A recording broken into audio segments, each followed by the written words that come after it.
ଆପଣ ତାକୁ ରାତିରେ ଶୋଇଲା ବେଳେ ଲଗେଇକି ଶୋଇପଡ଼ିବେ। ଦେଖିବେ ସକାଳକୁ ଆପଣଙ୍କ ଫେସ୍ କେତେ ସୁନ୍ଦର ଭାବରେ ଗ୍ଲୋଇଂ କରିବ। ଆମର ପୁରା ଟୋନର ଭଳି କାମ କରେ ଆମ ମୁହଁ ପାଇଁ। ସ୍କିନ୍କୁ ପୁରା ଗ୍ଲେଜ୍ କରେ। ଟାଇଟ୍ 3 ବୁନ୍ଦା ହିଁ ମହୁ ନେଇଯାଆନ୍ତୁ।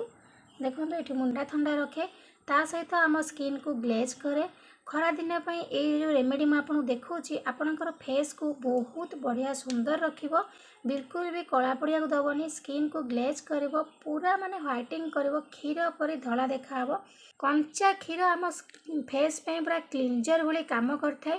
ଯେଉଁ ମେକଅପ୍କୁ ଛଡ଼େଇକିନା ଆପଣ ଭଲ ଭାବରେ ଏହାକୁ ମିଶାଇକିନା ଆପଣ ଡେଲି ବି ଲଗାଇ ପାରିବେ। ପୁଅ ଝିଅ ସମସ୍ତେ ୟୁଜ୍ କରିପାରିବେ। ମସାଜ କରିନେବେ।